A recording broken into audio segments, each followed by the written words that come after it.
Assalamu alaikum, my dear students. I welcome you all once again to this video lecture.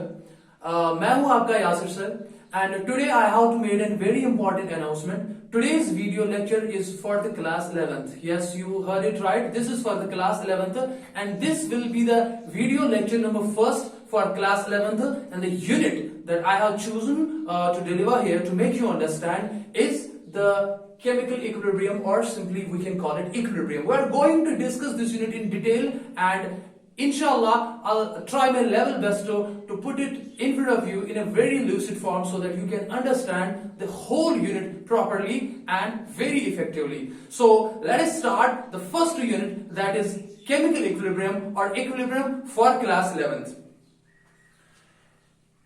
Before discussing this unit in detail, first of all, we should understand the term, we should understand the word. What do you mean by equilibrium? First, I will give you, conceptualize you the general definition of an equilibrium, the general meaning of an equilibrium, यानी कि equilibrium होता क्या है. तो पहले हम इस चीज को आसानी से समझने की कोशिश करें, और क्योंकि कभी कभार ऐसा भी होता है कि जब डेफिनेशन इस बच्चों को दी जाती है, हम यूनिट भी कंप्लीट करने को पहुंचते हैं, लेकिन बच्चों को वो समझ नहीं आता है कि यूनिट बेसिकली है किस चीज के बारे में. तो चलिए पहले मैं आपको समझाता हूं कि इक्विलिब्रियम जो है वो होता क्या है. मैंने माय डियर स्टूडेंट्स यहां पे डेफिनेशन लिखी है बोर्ड पे, आप प्लीज बोर्ड की तरफ देखिए. That state of a process where the two opposing forces balance each other. I'll make you understand this. एक ऐसी प्रोसेस फिजिकल भी हो सकती है my dear students, process chemical भी हो सकती है. एक ऐसी प्रोसेस जिसमें एक ऐसा स्टेज आएगा, जिसमें एक ऐसी स्टेट आएगी जहां पे दो opposing forces my dear students एक दूसरे को बैलेंस करेंगे. यानी कि एक प्रोसेस हो रहा है और उस प्रोसेस में दो फोर्सेस हैं जो कि अपोजिंग है, एक साइड से जा रहा है, दूसरा बिल्कुल उसके अपोजिट जा रहा है, और इस प्रोसेस में एक स्टेज आता है. मैंने कहा कि प्रोसेस फिजिकल भी हो सकती है एंड प्रोसेस केमिकल भी हो सकती है. अगर आप फिजिकल प्रोसेस में इस कॉन्सेप्ट को पढ़ रहे हो, इक्विलिब्रियम को, we call that as physical equilibrium. और अगर हम इक्विलिब्रियम कॉन्सेप्ट पढ़ रहे हैं केमिकल प्रोसेस में माय डियर स्टूडेंट्स, तो हम उस टाइम इक्विलिब्रियम को कहते हैं केमिकल इक्विलिब्रियम. तो पहले इसीलिए it's very important to understand the concept of equilibrium. So what I said is that एक प्रोसेस हो रहा है, उस प्रोसेस में दो अपोजिंग फोर्सेस हो रहा है. I will give an examples to understand it.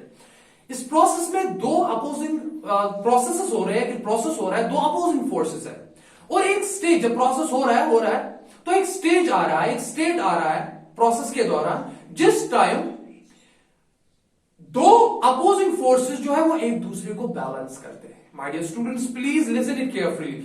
जब दो अपोजिंग फोर्सेस एक प्रोसेस में एक दूसरे को बैलेंस करेंगे, हम उस स्टेज को कहते हैं कि इक्विलिब्रियम आ गया है प्रोसेस में. We call that concept as equilibrium. We call that as equilibrium. Again, please look at the definition. That state of a process which can be either physical or a chemical where the two opposing forces balance each other.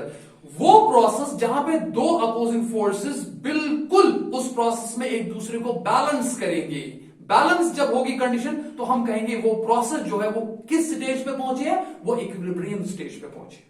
My dear students, in order to understand it, I have given here a simple example. Please look at it. मैंने यहां पे एक पुली level system बनाया. यहां पे आप देख सकते हो एक सपोर्ट है, और इस सपोर्ट पे मैंने यहां पे एक जो है, मान लो मैंने कोई लकड़ी का पीस रखा है या मैंने कोई भी रॉड जैसे रखी है यहां पे, और मैंने यहां पे क्या किया है, मैंने इस रॉड के एक साइड जो है वेट रखा है. मान लो मैंने यहां पे बॉल रखी है माय डियर स्टूडेंट्स, मान लो मैंने यहां पे एक बॉल रखी है. जाहिर सी बात है अगर आप चेक करेंगे इस सिस्टम पे एक साइड बॉल है और जाहिर सी बात है बॉल का वेट होगा, तो आप देखोगे वो साइड इस बॉल की वजह से, इसके वेट की वजह से वो नीचे जाएगा. जब ये साइड नीचे जाएगा, इसका मतलब है डेफिनेटली आपका ये साइड ऊपर जाएगा. तो आप देखिए यहां पे ये बॉल है, इस बॉल का कुछ ना कुछ मास तो माय डियर स्टूडेंट्स होगा ना. लेट अस सपोज इसका मास कितना है, इसका मास m है. इस बॉल का मास m है और आपको पता है टुवर्ड्स द अर्थ जो एक्सेलरेशन होती है we call that as acceleration due to gravity, that is g. These are the basics, you already know that. तो बेसिकली इस साइड हो क्या रहा है, इस बॉल का वेट जो है वो बिल्कुल अर्थ की तरफ जा रहा है और इसलिए नीचे जा रहा है ये पार्ट. जितना ही नीचे जाएगा माय डियर स्टूडेंट से ऊपर जाएगा. And you already know according to Newton second law of motion, weight is basically the force. What we say, what is weight? Weight is defined as a force of attraction with which a body is attracted towards the center of earth. So what actually is here? Actually यहाँ पे force आ रहा है my dear students, यहाँ पे force आ रहा है और उस फोर्स की वजह से ये पार्ट जो है वो नीचे जा रहा है. लेकिन इस साइड कोई फोर्स नहीं है, इस साइड मैंने कोई बॉल नहीं रखी है. तो यहाँ पे जो फोर्सेस है बेसिकली my dear students वो अनबैलेंस है. यहाँ पे बैलेंसिंग कंडीशन नहीं है. तो यहाँ पे इस टाइप ऑफ सिस्टम पे my dear students to opposing forces नहीं है, खाली ये नीचे जा रहा है. देखिए ये नीचे जा रहा है, अगर ये भी नीचे जाता तो माय डियर स्टूडेंट्स हम कहते हैं कि ये इसको अपोज करने की कोशिश कर रहा है. देखो ये जब नीचे जाएगा तो डेफिनेटली ये ऊपर जा रहा है, लेकिन अगर ये इसको वापस ऊपर ले जाना चाहता है, देखो इसको अपोज करना चाहता है तो नीचे जा रहा है. Please try to understand. ये बॉल फोर्स की वजह से, वेट की वजह से नीचे जा रही है. तो अगर यहां से कोई हम ऐसा सिस्टम रखेंगे जो इसको हम अपोज करेंगे, यानी कि हम उसको वापस लेंगे, तो वहां पे आएंगे अपोजिंग फोर्सेस. लेकिन यहां पे वैसे कंडीशन ही नहीं है. यहां पे खाली एक ही फोर्स है and that's towards the centre of earth and that's the weight of the body. यानी कि कहने का मतलब ये है यहां पे दैट यहां पे जो फोर्स है वो अनबैलेंस है. जहां पे फोर्सेस अनबैलेंस होते हैं, यानी कि अपोजिंग नहीं होते, यानी कि मान लो यहां पे दो टाइप्स ऑफ फोर्स नहीं है, अपोजिंग नहीं है, तो उस कंडीशन में my dear students equilibrium state नहीं पहुंचता है. उस कंडीशन में इक्विलिब्रियम स्टेट नहीं आता है. In order to understand it, let's come to this. This is the system second. यहां पे मैंने क्या किया, यहां पे मैंने बैलेंस करने के लिए यहां पे एक और बॉल डाली. लेकिन you have to keep in mind, अगर ये बॉल, अगर इसका मास जितना है इस बॉल का भी उतना ही मास होना चाहिए. मान लो अगर इस बॉडी का मास जो है that is equal to, let's suppose that is equal to 1 kg and इस बॉडी का भी मास हम लेंगे is equal to 1 kg. Acceleration due to gravity जो g का वैल्यू होगा वो दोनों पे सेम होगा. अब देखिए ना यहाँ पे माय डियर स्टूडेंट्स, देखिए यहाँ पे ये बॉल के वेट की वजह से ये साइड नीचे जाना चाहता है, लेकिन उसकी वजह से क्या, इस बॉल का बिल्कुल उतना ही वेट है और ये नीचे जाना चाहते हैं, यानी कि ये इसको बैलेंस कर रहा है. इस बॉल की वजह से जो वेट है that is equal to W1 मैंने इसे दिखाया, और इस बॉल की वजह से जो वेट है that is equal to W2. अगर ये वेट इस वेट के बराबर है, अगर मैं यहां पे लिखूंगा that W1 is equal to W2, try to understand. मैंने ऑलरेडी कहा आपको weight is basically a force, यानी कि जितना ये फोर्स जो इस बॉडी को या जो इस साइड को नीचे ले जाने की कोशिश कर रहा है, लेकिन इस साइड बिल्कुल उतना ही फोर्स है, उतना ही वेट है जो इस साइड को नीचे ले जाने की कोशिश कर रहा है. इसका मतलब है दोनों की कोशिश नीचे जाने की है. दैट मीन्स आप देखोगे इस स्टेट पे, इस सेंटर ऑफ मास पे अगर आप देखोगे कि सिस्टम जो है वो इक्विलिब्रियम पे आएगा, यानी कि ये साइड इसको नीचे ले जाने की कोशिश करेगा, ये साइड यहां से नीचे ले जाने की कोशिश करेगा. विद द रिजल्ट अगर मैं एक साइड खाली आधा kg मास रखता है, यानी कि बॉल जो होती है वो ½ किलो होती, तो माय डियर स्टूडेंट्स वहां पे क्या होता, वहां पे ये साइड ज्यादा नीचे जाता. देखिए अगर यहां से आधा किलो है, यहां से 1 किलो है, तो 1 किलो का वजन जो होगा वो ज्यादा होगा, तो फिर ये नीचे जाएगा और ये ऊपर जाएगा. तो इसका मतलब यहाँ पे बैलेंसिंग कंडीशन नहीं है. बैलेंसिंग कंडीशन यहां पे है. कहने का मतलब क्या है, यहां पे दो फोर्सेस, मैं इसको ये भी लिख सकता हूं W1 is equal to F1 और यहां पे मैं लिख सकता हूं W2 is equal to F2. My dear students, it means if W1 is equal to W2, that means F1 will be definitely equal to F2. What is here? Here the two forces are opposing each other. First and the second, they are also balancing each other. So what is the condition? This is some sort of process going on. Definitely this is some sort of process going on. And in this process, there are two opposing forces, my dear. And when the two opposing forces at any stage of time in a process, when they will balance each other, we call that concept, we call that state as an equilibrium stage. My dear students, this is a very important concept.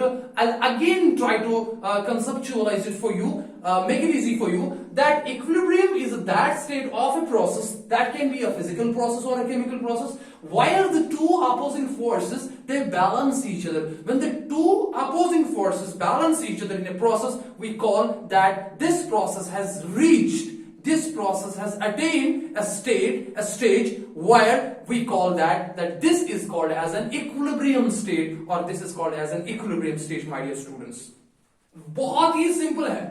तो आपने क्या याद रखा? आपने my dear students ये याद रखा, sir अगर कोई ऐसी प्रोसेस है जिसमें दो अपोजिंग फोर्सेस है और एक टाइम पे, एक स्टेज पे दोनों अपोजिंग फोर्सेस, एक तो एक दूसरे को बिल्कुल वो अपोज कर रहे हैं लेकिन वो बैलेंस भी कर रहे हैं, हम उस कंसेप्ट को माय डियर स्टूडेंट्स इक्विलिब्रियम कहते हैं. क्या कहते हैं माय डियर स्टूडेंट्स? उसको हम इक्विलिब्रियम कहते हैं. सो सबसे इंपॉर्टेंट चीज जो है, मैं दूसरी एग्जांपल देके आपको ये चीज समझाऊंगा. मैंने यहां पे एक और सिस्टम बनाया है. देखिए, मैंने एक कंटेनर लिया है और उस कंटेनर में मैंने पानी डाला है, और उस पानी की जो लेवल है, वाटर लेवल, मान लो हमने वहां पे मार्क की है, this is the level of the water in this container. Let's suppose आप यहां से मार्क कर सकते हो my dear students. After that what you did, आपने यहां पे दो जो है सुराख कर दिए. मान लो आपने दो छोटी छोटी पाइप्स डाली इस कंटेनर में, एक इस साइड से, लेफ्ट साइड से माय डियर स्टूडेंट्स, और दूसरी जो है वो आपने राइट साइड से डाली. सबको समझ आ रहा है? अब देखो हो क्या रहा है. मैं क्या कर रहा हूं काम, जो ही मैंने इस वाटर कंटेनिंग कंटेनर में दो जो है सुराख किए, तो एक साइड को मैं नाम रखूंगा इनलेट. देखिए मैंने यहां पे लिखा है इनलेट, और दूसरा साइड जो है राइट साइड मैंने वहां पे लिखा है आउटलेट. कहने का क्या मतलब है, मान लो पहले जितने भी वाटर लेवल थे आपने उसको मार्क किया. अब यहां पे क्या है, यहां पे इनलेट में आप यहां पे वाटर जो है वो यहां से अंदर जा रहा है. लेकिन एक बात याद रखिए, अब वाटर जो क्वांटिटी है, वाटर की क्वांटिटी जो है, यहां पे वाटर की क्वांटिटी जो है वो जितनी यहां से अंदर जा रही है माय डियर स्टूडेंट्स, उतनी यहां से भी बाहर जा रही है. उसके लिए कंडीशन है फर्स्ट कि ये जो मैंने लेट्स से यहां पे बनाए, ये जो मैंने यहां पे पाथवेज जो यहां पे बनाई, मैंने पाथ जो बनाई यहां से और यहां से, इनका एरिया ऑफ क्रॉस सेक्शन जो है वो बिल्कुल सेम होना चाहिए. And the second thing is that they should be at the same height from the ground level. अगर डिफरेंट होगा तो my dear students pressure will vary, तो वहां पे इनलेट आउटलेट शायद बराबर हो भी नहीं सकता है. लेकिन इसलिए मैंने इसको इजी करने के लिए वाटर क्वांटिटी, मान लो जितनी अंदर आ रही है माय डियर स्टूडेंट्स उतनी ही बाहर जा रही है. Same quantity of water is getting out. आप क्या देखोगे, आप देखोगे इस वाटर लेवल पे कोई फर्क नहीं पड़ेगा माय डियर स्टूडेंट्स, उसमें कोई चेंज नहीं आएगा, क्योंकि जितना पानी अंदर जा रहा है माय डियर स्टूडेंट्स उतना ही पानी वापस जा रहा है. तो इसका मतलब है अंदर जो पानी पड़ा है कंटेनर, क्या उसमें फर्क पड़ेगा? बिल्कुल उसमें फर्क नहीं पड़ेगा. इसका मतलब प्रोसेस तो हो रही है लेकिन सिस्टम में अंदर चेंज नहीं हो रहा है. तो we call that stage at equilibrium stage. हम कहेंगे सिस्टम इक्विलिब्रियम में है. तो यहां पे दो अपोजिंग फोर्सेस क्या है, एक तो है water coming in, this is the forward process, मान लो water going out, this is the another, say a backward process. So we say that there are two opposing forces, and here the two opposing forces are balancing each other, and we call that the system is under equilibrium state, or the system is at equilibrium.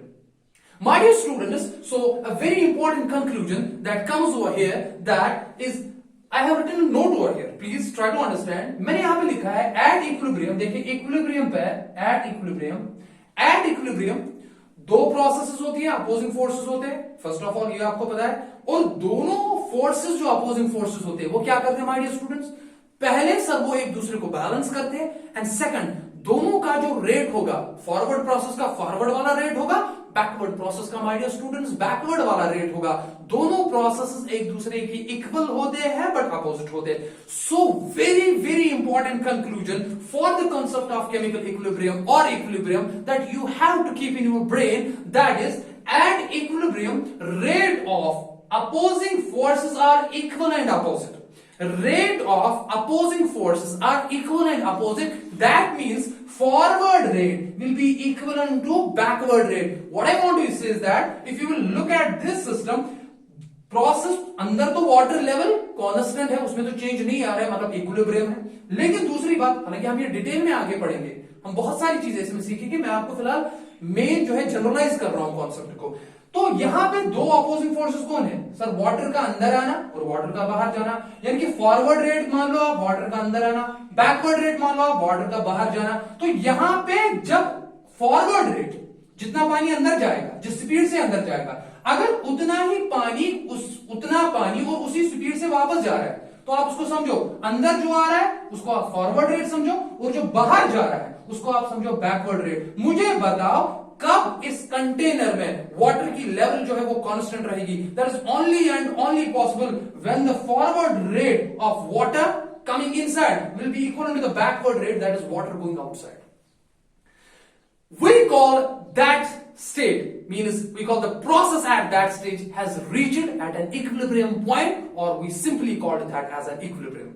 So my dear students, this was the generalization, this was the general conceptualization of the concept and the unit. What does equilibrium stands? मैं फिर से कहूंगा before I will move ahead, मैंने आपको ये समझाया that equilibrium एक ऐसा स्टेट होता है प्रोसेस में, प्रोसेस फिजिकल भी हो सकता है, केमिकल भी हो सकता है, जिस स्टेट में दो अपोजिंग फोर्सेस जो होते हैं वो एक दूसरे को बैलेंस करते हैं। जब दो opposing forces my dear students एक दूसरे को बैलेंस करेंगे तो हम कहते हैं कि इस सिस्टम में इक्विलिब्रियम आ गया।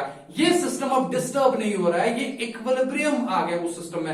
एंड इक्विलिब्रियम जो कॉन्सेप्ट है मैंने आपको इन एग्जांपल से समझाने की कोशिश की। So it's a very very important unit and it's a very interesting unit that I love to teach the students. So मैं चाहता हूं कि आप इस चीज को गौर से सुने।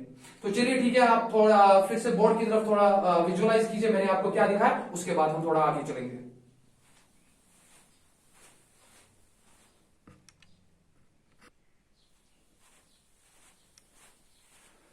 सो माय डियर स्टूडेंट्स, देखिए आप यहां पे कॉन्सेप्ट ऑफ इक्विलिब्रियम जो मैंने अभी आपको सिखाया उसमें आपको आप एक इंपॉर्टेंट चीज याद रखनी है माय डियर स्टूडेंट्स, और वो क्या है?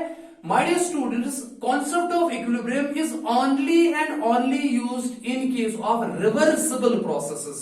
My dear students, अगर प्रोसेस रिवर्सिबल है तो वहीं पे आप कॉन्सेप्ट ऑफ इक्विलिब्रियम इस्तेमाल करेंगे। मैं आपको बताऊंगा बाद में रिवर्सिबल प्रोसेस क्या है, लेकिन मैं आपको फिलहाल अभी जल्दी जल्दी बताऊंगा। रिवर्सिबल प्रोसेस एक ऐसी प्रोसेस है जो फॉरवर्ड डायरेक्शन में भी जाती है और बैकवर्ड डायरेक्शन में होती है, यानी कि दोनों डायरेक्शन में जो प्रोसेस जाए उसको हम कहते हैं रिवर्सिबल प्रोसेस। लेकिन माय डियर स्टूडेंट्स, अगर प्रोसेस खाली एक डायरेक्शन में हो रही है, यानी कि वो खाली फॉरवर्ड डायरेक्शन में हो रही है, बैकवर्ड डायरेक्शन में उसका होना पॉसिबल नहीं है, तो उस प्रोसेस को माय डियर स्टूडेंट्स हम इरिवर्सिबल प्रोसेस कहते हैं।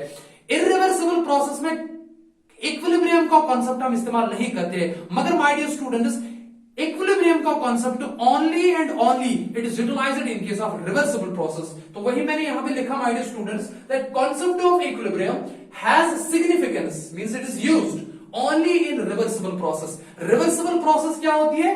वो प्रोसेस जो दोनों डायरेक्शन में which takes place in both the directions. बाद में हम इस चीज को डिस्कस करेंगे इंशाल्लाह, लेकिन फिलहाल आप जो है ओवरव्यूज याद रखिए। वो प्रोसेस जो कि दोनों डायरेक्शंस में पॉसिबल हो उसको हम my dear students reversible process कहते हैं। मैं आपको यहां पे क्लियर करता हूं, चलिए ठीक है। अगर मान लो एक प्रोसेस है जिसमें ए बना रहा है बी। देखिए अगर ए चेंज हो रहा है, ये इसको रिएक्टर भी मान सकते हो, अगर ये चेंज हो रहा है इनटू बी तो एक प्रोसेस है। और अगर प्रोसेस ऐसा है सर ए कन्वर्ट बी में हो रहा है और बी की भी टेंडेंसी है ये कन्वर्ट ए में हो रहा है, तो उन प्रोसेसेस को my dear students reversible processes कहते हैं। और रिवर्सिबल प्रोसेसेस में ही इक्विलिब्रियम का कॉन्सेप्ट हम इस्तेमाल करते हैं। रिवर्सिबल प्रोसेसेस में हमेशा हम दो एरोज का इस्तेमाल करते हैं। Two arrows are shown between the two substances which are converting into each other as a result of a process. तो वो प्रोसेस जहां पे फॉरवर्ड प्रोसेस भी हो और बैकवर्ड प्रोसेस भी हो, मान लो फॉरवर्ड प्रोसेस भी हो रही है और बैकवर्ड प्रोसेस भी हो रही है, दोनों प्रोसेसेस हो रही है साइमल्टेनियसली हो रही है, एट अ टाइम हो रही है, उन्हीं प्रोसेसेस में इक्विलिब्रियम का कॉन्सेप्ट आता है, उन्हीं प्रोसेसेस में इक्विलिब्रियम आता है। लेकिन माय डियर स्टूडेंट्स अगर प्रोसेस इरिवर्सिबल है, अब इरिवर्सिबल क्या हुआ? बिल्कुल उसका अपोजिट हुआ। रिवर्सिबल प्रोसेस एक ऐसी प्रोसेस होती है जो कि खाली एंड खाली एक ही डायरेक्शन में होती है। मान लो जो कि खाली फॉरवर्ड डायरेक्शन में हो, यानी कि उसका बैकवर्ड डायरेक्शन में होना पॉसिबल नहीं होता है, उन प्रोसेसेस को हम my dear students irreversible process कहते हैं। और इरिवर्सिबल प्रोसेसेस में माय डियर स्टूडेंट्स इक्विलिब्रियम का कॉन्सेप्ट हम इस्तेमाल नहीं करते हैं। तो चलिए मैं यहाँ पे आपको इरिवर्सिबल प्रोसेस समझाता हूं। मान लो मैं फिर से कहूंगा एक सबस्टेंस ए है और ये substance as a result result of process जो है ये चेंज हो रहा है into B.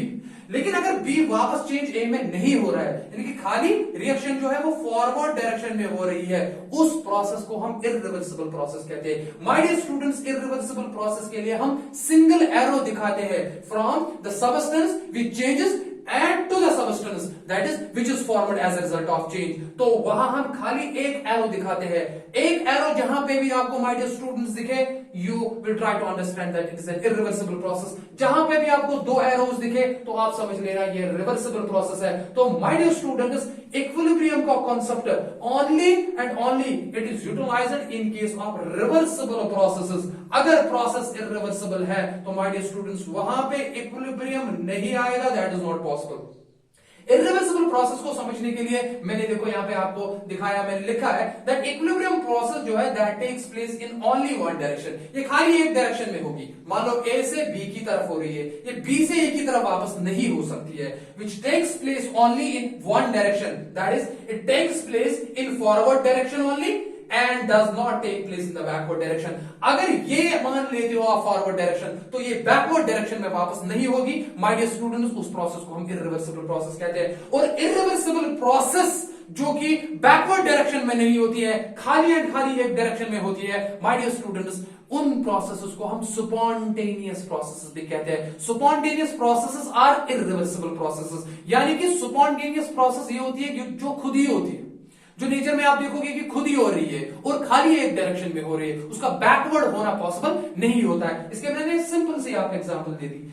Water coming down the हिल, देखिए आप यहां पे मैंने हिल बना लिया थोड़ा सा आपको समझाने के लिए, और पानी हिल से नीचे जा रहा है। माय डियर स्टूडेंट्स, क्या ये पॉसिबल है? आप जहां पर भी देखते हो वाटरफॉल्स जो आप देखते हो, यूजुअली आप देखते हो वाटरफॉल से पानी जो है ऊपर पहाड़ी से नीचे आता है, तो ये एक प्रोसेस है जो कि खुद हो रही है।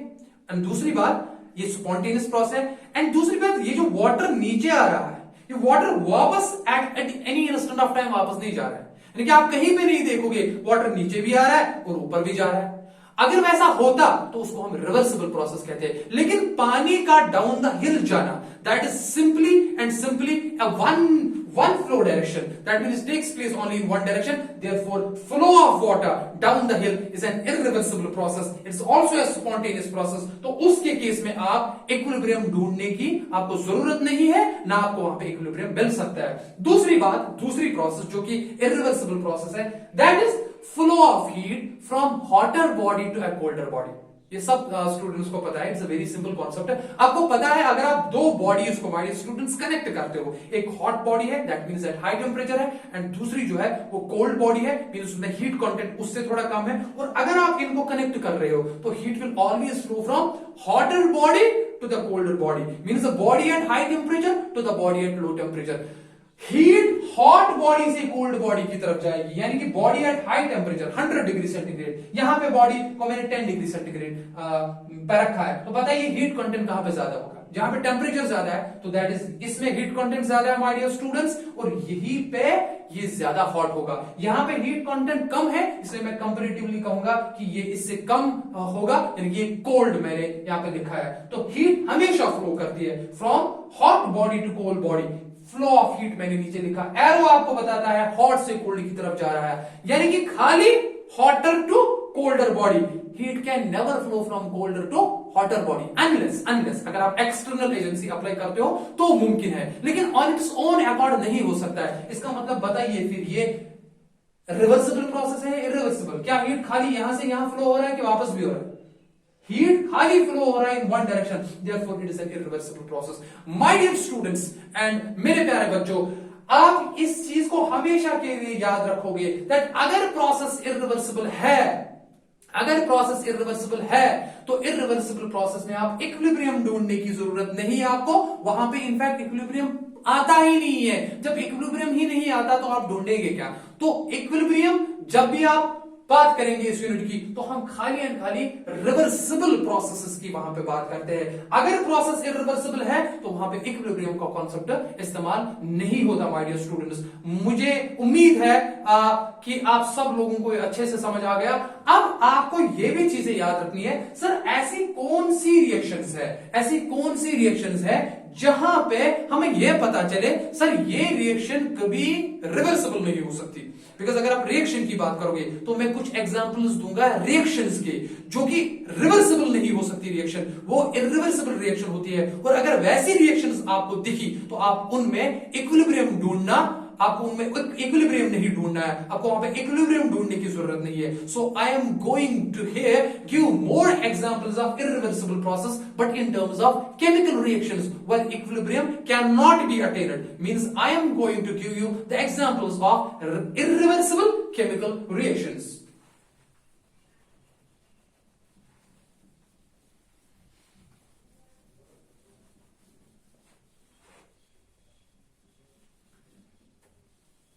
देखिए माय डियर स्टूडेंट्स, कौन कौन सी रिएक्शंस जो होती है वो जो कि इरिवर्सिबल होती है, यानी कि जिनमें इक्विलिब्रियम नहीं आएगा। नंबर 1 मैं यहां पे लिखूंगा examples of irreversible chemical reactions. Examples of irreversible chemical reactions. Please and please इन सब रिएक्शंस को आप याद रखोगे। पहली रिएक्शन जो कि न्यूट्रलाइजेशन रिएक्शन होती है, न्यूट्रलाइजेशन रिएक्शन जहां पे अगर आप देखोगे न्यूट्रलाइजेशन रिएक्शंस, मगर याद रखिए यहां पे कौन सी न्यूट्रलाइजेशन रिएक्शंस, जो कि कंप्लीट न्यूट्रलाइजेशन होती है, जो कि कंप्लीट न्यूट्रलाइजेशन रिएक्शन होती है। न्यूट्रलाइजेशन रिएक्शन जहां पे भी आपको दिखेगी वो रिएक्शन खाली एक ही डायरेक्शन में होती है, उसका बैकवर्ड होना जो है वो पॉसिबल नहीं है। लेकिन मैंने यहां पे नोट लिखा कंप्लीट, बिकॉज अगर पार्शियल है तो वहां पे पॉसिबल है। देखिए फॉर एग्जांपल अगर मैं यहां पे कहूंगा, मैं कहूंगा HCl that is hydrochloric acid, aqueous form में लिया जाता है, ये चीजें आपको पता है, बेसिक स्ट्रेंथ में सीखे आपने। अगर आप इसको बेस के साथ ट्रीट करोगे NaOH के साथ, दैट इज वो भी आप एक्वस फॉर्म में लोगे, ठीक है माय डियर स्टूडेंट्स। तो आपको पता है यहां पे न्यूट्रलाइजेशन होती है, वहां पे एक तो आपका साल्ट बनता है NaCl प्लस और वाटर जो है माय डियर स्टूडेंट्स वो बाहर जाता है।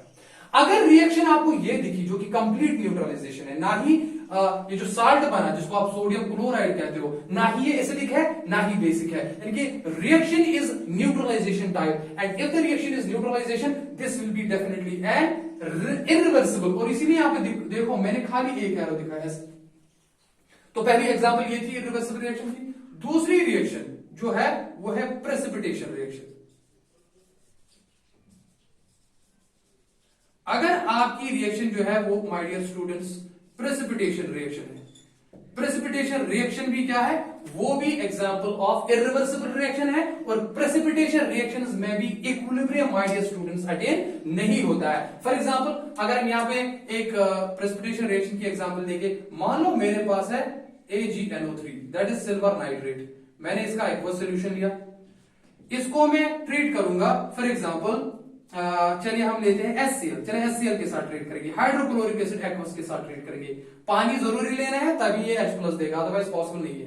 देखिए मैं यहां पे एक ही एरो दिखाऊंगा माय डियर स्टूडेंट्स, क्यों, क्योंकि ये इरिवर्सिबल रिएक्शन है। आपको पता है जो ही प्रेसिपिटेट बनता है, प्रेसिपिटेट होता क्या है, प्रेसिपिटेट, चलो मैं पहले रिएक्शन दिखाऊंगा उसके बाद हम इसको समझाएंगे।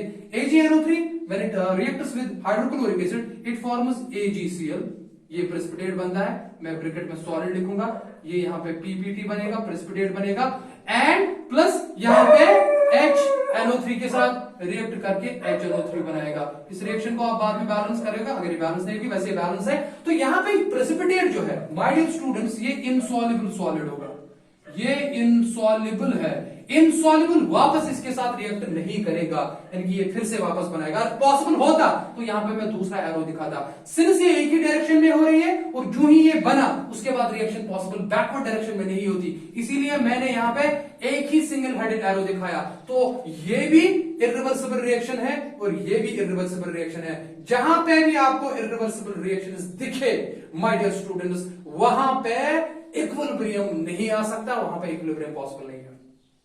और एक इंपॉर्टेंट चीज एक और, हालांकि प्रोसेस ये तो केमिकल रिएक्शंस थी, यानी कि ये तो इरिवर्सिबल केमिकल प्रोसेस है। प्रोसेस कभी कभार फिजिकल भी हो सकता है, process my dear students physical भी हो सकता है जो कि इरिवर्सिबल होगा, जैसे अभी ये मैंने सिखाया आपको। दूसरा मान लो आप पेपर लोगे, या मान लो आपने पेपर लाया, या मान लो आपकी बुक है, हाँ, मान लो आपने अपनी बुक को जला दिया, या मान लो आपने न्यूज़पेपर को जला दिया। माय डियर स्टूडेंट, जब आप न्यूज़पेपर को जलाते हो तो इसका चेंज होना है, that is a process. But since the change you can easily see it's a physical process.